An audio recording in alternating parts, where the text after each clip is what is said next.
Welcome to the lecture series on economics of capital market. Today we are going to discuss about the various participants in the primary markets. We discussed about the features and functions of one participant, one of the important participant, namely merchant bankers, in the last class. Today we are going to discuss about another important participants in the primary market, namely the underwriters. They make underwriters are the another category of participants, and they make a commitment to get the issue subscribed either by others or by them. They are required to register with SEBI in terms of SEBI Underwriters Rules and Regulation 1993. In addition to these underwriters who are registered with or registered under SEBI Underwriters Rules and Regulation 1993, registered merchant bankers in the category 1, 2 and 3, stockbrokers, mutual funds registered with SEBI can also function as underwriters. That is, these category of people can function as underwriters. According to the Companies Act, when a person agrees to take up shares specified in the underwriting agreement, when the public or others failed to subscribe them, it is called underwriting agreement. For this purpose, the underwriter who guarantees for the sale of share is given a commission. That is, here the duty of the underwriter is subscribe the shares if the public fails to subscribe, or it is the duty of the underwriters to complete the subscription of shares of a company with which they have agreed to be the underwriters. That is the duty of the underwriter. That is, underwriter has a duty to complete the subscription of the shares issued by the company. If public fails, then the underwriters themselves wants to subscribe the shares, finish the subscription of the shares. This is the duty of underwriter. When the public to whom the share of issue fails to subscribe, it is the underwriter who has to subscribe up to the limit he has agreed. After all, when the market improves, he may offload the shares by selling them to the public. That is, the underwriter makes a promise to get the underwritten issue subscribed either by him or by others. That is, it is the promise, the underwriters gives a promise that they will complete the subscription of the shares issued by the company. The features of underwriters are: first one, they complete the subscription of the issue. Brokers, investment companies, commercial banks, term lending institutions, etc. provides the underwriting services. That is, underwriting services can be provided by these institutions as well as the individuals. The underwriters gets commission as per the Companies Act. The fee for their work is the commission. It should be in accordance with the Companies Act. They play an important role in the primary market. They are appointed by the issuing company in consultation with the lead manager or the merchant banker. It is needed to keep a statement that underwriters' assets are adequate to meet the obligations to be kept with the prospectus. That the assets with the underwriters are adequate to meet the subscription must be attached with the prospectus, and they have to follow the code of conduct as given by the SEBI Underwriters cannot derive any direct or indirect benefit other than the commission. That is, they cannot sell the shares for the profit. What they will get is the commission. These are the features of underwriters. That is, they subscribe the issue. Underwriting services are provided by brokers, investment companies, commercial banks, term lending institutions, underwriting, etc. They get a commission. They cannot derive any direct or indirect benefit other than this commission.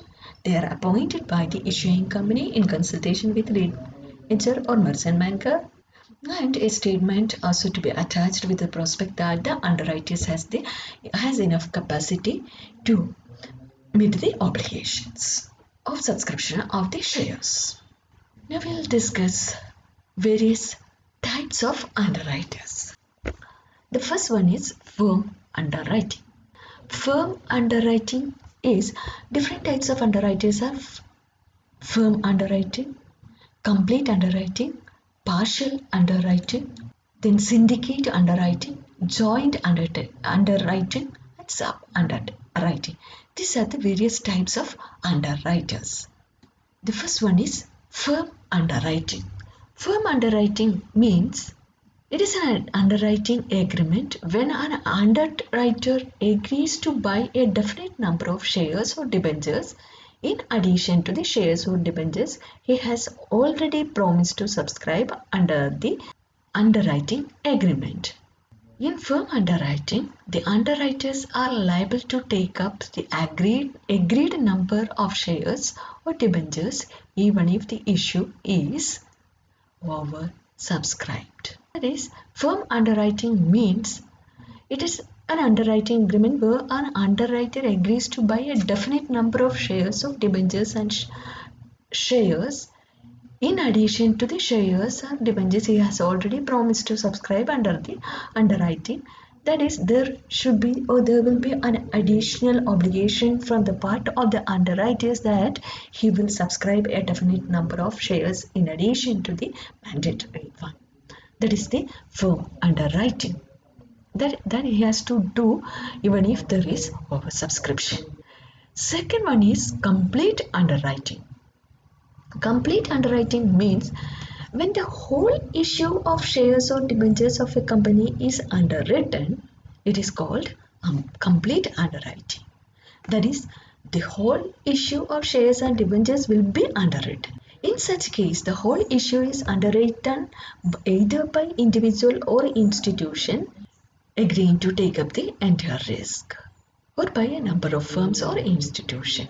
That means the entire issue of shares and debentures will be underwritten and it won't be given for subscription, and they will subscribe the complete issue by themselves or by the underwriters themselves.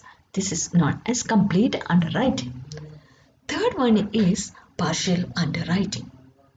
Partial underwriting, as the name suggests, is the issue of part of the shares and debentures. That is, when only a part of the issue of shares or debentures of a company is underwritten, it is known as partial underwriting.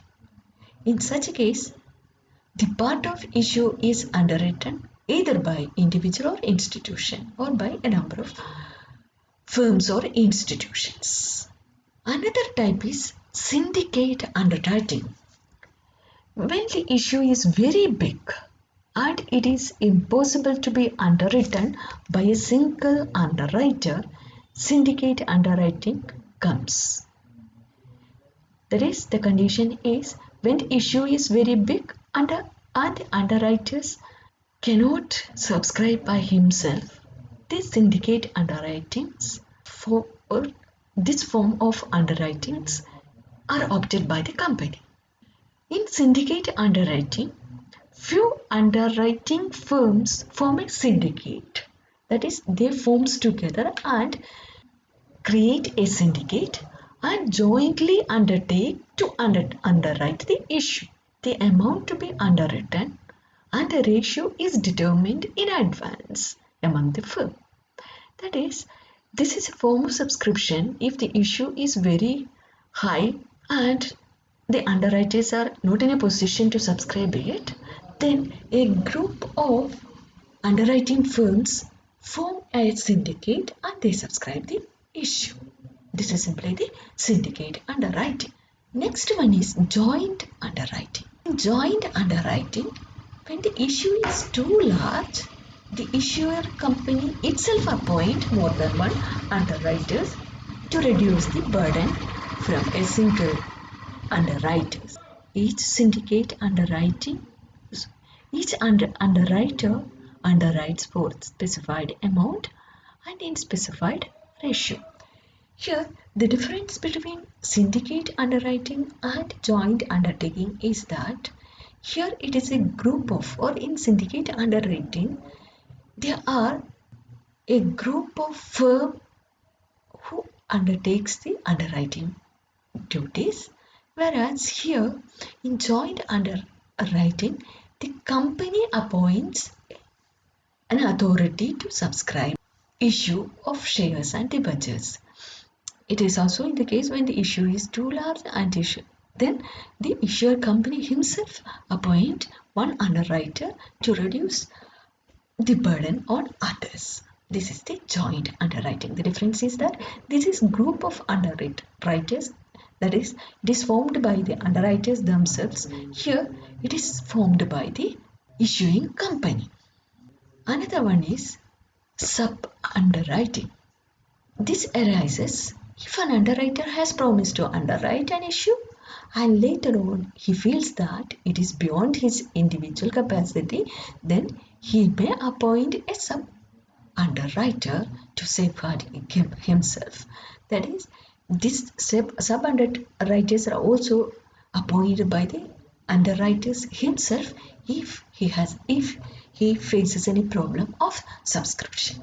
These are the various forms of underwriters, that is firm underwriting, that is it is compulsory to subscribe a portion over and above that is given by mandatory, or they have to issue even if there is oversubscription. Complete underwriting means the whole issue is subscribed by the underwriter. Partial means a part of the issue is subscribed by the underwriters. Then syndicate means if the issue amount is very high, then the underwriters themselves formulates a group, it is known as, and that group subscribes the issue of shares and debentures. It is known as syndicate underwriting. Joint underwriting means the company appoints more than one underwriters if the issue is too large to reduce the burden on other writers.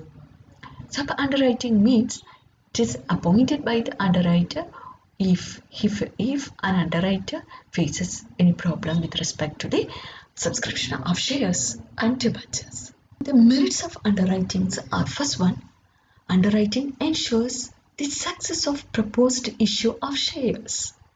They provides an insurance against the risk, that is, they ensures the subscription, and if fully subscribed, the risk associated with the shares and debentures can be reduced. Second one, underwriting enables a company to get the required minimum subscription. That is, the company can ensure that the minimum subscription will happen even if public fails to subscribe. The underwriters will fulfill their. Third one, the reputation of the underwriter acts as a confidence to the investors. The underwriter, who are called the lead manager, provide financial recognition to the company whose shares are issued to the public. Thus, the reputation of the issuing company also improves because of the reputation of the underwriters. That is, if a company has reputed underwriters, it will give confidence to the investors that they will get a guarantee that there will be subscription and the risk associated with the undersubscriptions can be reduced. These are the merits of underwriting, that is, ensures the success of proposed issue, it enables the company to get the minimum subscription, and it boosts the confidence of the investors. What are the conditions for underwriters. First one is certificates of registration from SEBI. In accordance with the SEBI Underwriters Rules and Regulation Act is compulsory. Infrastructural facilities must be there. Experience in the primary market. Past experiences. Capital adequacy requirements, that is, underwriters have enough capital, a network of investors, and overall reputation. These are the factors that are considered for the good functioning of an underwriter. That is, certificates of registration from SEBI, proper infrastructural facilities, experiences in the primary market, past experiences, capital adequacy, network of investors, and overall reputation.